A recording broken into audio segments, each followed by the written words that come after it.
ತುಂಬ ಪ್ರಾಬ್ಲಮ್ ಇದೆ ನೋಡಿ. ಬೆಳಗ್ಗೆಯಿಂದ 300 ರೂಪಾಯಿ ಸುತ್ತಿದ್ದೀವಿ. ಏನು ಮಾಡಾಗತ್ತೆ ಜೀವನದಲ್ಲಿ? ಈಗ ಫ್ರೀ ಬಸ್ಸಸ್ ಬಿಟ್ಟ ಮೇಲೆ ನಿಮ್ಮ ಹೇಗಿದೆ ಸರ್ ನಿಮ್ಮ ಆದಾಯ ಎಲ್ಲ? ಏನಿಲ್ಲ. ಅವೆಲ್ಲ 1,500 2,000 ಮನೆಗೆ ತೊಗೊಂಡೋಗ್ತೇವೆ. ಇವಾಗೆಲ್ಲ 500 ರೂಪಾಯಿ ತೊಗೊಂಡೋಗೋಕ್ಕಾಯ್ತಲ್ಲ. ಅದರಿಂದ ಅವರು ಬಸ್ ಫ್ರೀ ಮಾಡಿದ್ದಾರೆ, ಪ್ಲಸ್ ಮೆಟ್ರೋ ಜಾಸ್ತಿ ಆಗೋಯ್ತು. ನಮಗೆ ಏನಿಲ್ಲ, ಬೆಳಗ್ಗೆಯಿಂದ ಬರೀ 300 ರೂಪಾಯಿ ಸುತ್ತಿದ್ದೀವಿ. ನಮ್ಗೆ ಏನಾರು ಮಾಡಬೇಕು, ಆಟೋದವ್ರಿಗೆ ಏನಾರು ಮಾಡಿದ್ರೆ ಸ್ವಲ್ಪ ಅನುಕೂಲ ಆಗುತ್ತೆ.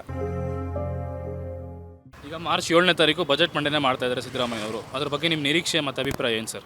ಸರ್, ನಮ್ಮ ಆಟೋದವ್ರಿಗೆ ತುಂಬ ತೊಂದರೆ ಐತೈತೆ. ಈ ರ್ಯಾಪಿಡ್ ಅವರ ಟ್ಯಾಕ್ಸಿ, ಬೈಕ್ ಟ್ಯಾಕ್ಸಿ ಎಲ್ಲ ಬಿಟ್ಬಿಟ್ಟು ನಮ್ಗೆ ಬಿಸ್ನೆಸ್ ಇಲ್ದಂಗೆ ಆಗ್ಬಿಡೈತೆ. ನಮ್ಮಂಥ ಆಟೋದವ್ರಿಗೆ ಏನಾರು ಒಂದು ಪ್ಲ್ಯಾನ್ ಮಾಡಿ ಏನಾರು ಮಾಡಿದ್ರೆ ತುಂಬ ಒಳ್ಳೆಯದಾಗುತ್ತೆ. ಬಜೆಟಲ್ಲಿ ನಮ್ಗೆ ಏನಾರು ಸ್ವಲ್ಪ ಇದು ಮಾಡಬೇಕು. ತುಂಬ ಪ್ರಾಬ್ಲಮ್ ಇದೆ ನೋಡಿ. ಬೆಳಗ್ಗೆಯಿಂದ 300 ರೂಪಾಯಿ ಸುತ್ತಿದ್ದೀವಿ. ಏನು ಮಾಡಾಗತ್ತೆ ಜೀವನದಲ್ಲಿ? ಈಗ ಫ್ರೀ ಬಸ್ಸಸ್ ಬಿಟ್ಟ ಮೇಲೆ ನಿಮ್ಮ ಹೇಗಿದೆ ಸರ್ ನಿಮ್ಮ ಆದಾಯ ಎಲ್ಲ? ಏನಿಲ್ಲ. ಅವೆಲ್ಲ 1,500 2,000 ಮನೆಗೆ ತೊಗೊಂಡೋಗ್ತೇವೆ. ಇವಾಗೆಲ್ಲ 500 ರೂಪಾಯಿ ತೊಗೊಂಡೋಗೋಕ್ಕಾಯ್ತಲ್ಲ. ಅದರಿಂದ ಅವರು ಬಸ್ ಫ್ರೀ ಮಾಡಿದ್ದಾರೆ, ಪ್ಲಸ್ ಮೆಟ್ರೋ ಜಾಸ್ತಿ ಆಗೋಯ್ತು. ನಮಗೆ ಏನಿಲ್ಲ, ಬೆಳಗ್ಗೆಯಿಂದ ಬರೀ 300 ರೂಪಾಯಿ ಸುತ್ತಿದ್ದೀವಿ. ನಮ್ಗೆ ಏನಾರು ಮಾಡಬೇಕು, ಆಟೋದವ್ರಿಗೆ ಏನಾರು ಮಾಡಿದ್ರೆ ಸ್ವಲ್ಪ ಅನುಕೂಲ ಆಗುತ್ತೆ. ನೋಡ್ಬೇಕು ಏನು ಮಾಡ್ತಾರೆ ಅಂದ್ಬಿಟ್ಟು. ಈ ಬೆಲೆ ಏರಿಕೆಗಳನ್ನೆಲ್ಲ ಬಜೆಟಲ್ಲಿ ಸ್ವಲ್ಪ ಗಮನ ಹರಿಸಿ ಸರಿ ಮಾಡಬೇಕು ಅಂತ ಹೇಳ್ತೀರಾ? ಖಂಡಿತ ಮಾಡಲೇಬೇಕು ಸರ್. ಇಲ್ಲಾಂದರೆ ನಮ್ಮಂಥವ್ರು ಮಿಡಿಲ್ ಕ್ಲಾಸೆಲ್ಲ ಏನೂ ಮಾಡೋಕ್ಕಾಗಲ್ಲ. ಮಾಡಲೇಬೇಕು. ಎಣ್ಣೆ ಜಾಸ್ತಿ ಮಾಡ್ತಾರೆ, ಅದು ಮಾಡ್ತಾರೆ, ಇದು ಮಾಡ್ತಾರೆ.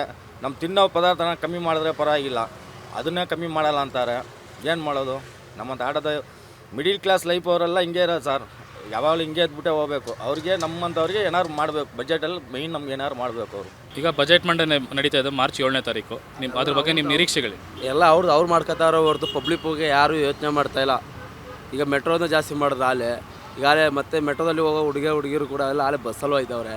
ಆಟೋ ಮೊದಲು ಥರ ನಡೀತಾ ಇಲ್ಲ. ಚಾರ್ಜಿಗಳು ದಿನ ಜಾಸ್ತಿನೇ ಬರ್ತಾವೆ ಹೊರತು ಕಮ್ಮಿ ಆಯ್ತಲ್ಲ ಜಾಸ್ತಿ ಆದ್ರೂ.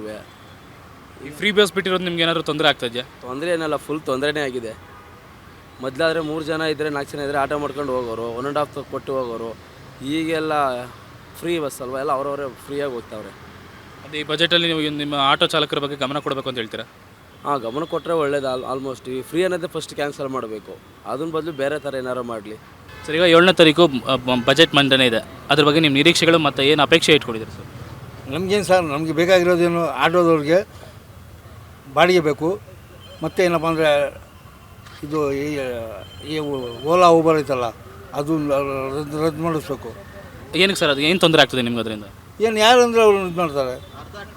ಟೂ ವೀಲರ್ ಇದ್ದಾರೆ ನಮ್ಗೆ ತೊಂದರೆ ನಮಗೆ ಇಲ್ಲ ಸರ್. ನಿಮ್ಮ ಮಿಸ್ಸಸ್ ಆಗಲಿ ಯಾರನ್ನಾಗಲಿ ಸ್ಕೂಟ್ರಿಗೆ ನಂಬರ್ ಆನ್ ಮಾಡಿ, ಈ ಸ್ಕೂಟ್ರ್ ಮೇಲೆ ಕೂತ್ಕೊಳ್ಳೋದು ನಮ್ಗೆ ಚೆನ್ನಾಗಿ ಕಾಣ್ತೈತೆ. ನಿಮಗೆ ಹೇಳಿ ನೋಡೋಣ. ಯಾರೇ ಆಗಲಿ, ಯಾರೇ ಹೆಣ್ಮಕ್ಳಾಗಲಿ ಆ ಹುಡುಗರಿಗೆ ಹಿಡ್ಕೊಂಡು ಗಾಡಿ ಕೂತ್ಕೊಂಡು ಹೋಗ್ತಾರೆ. ಒಳ್ಳೇದದು. ಏನು ಪ್ರಯೋಜನ? ಎಲ್ಲ ಹಾಳಾಗ್ತಾಯಿದೆ ನಮ್ಮ ಕರ್ನಾಟಕ.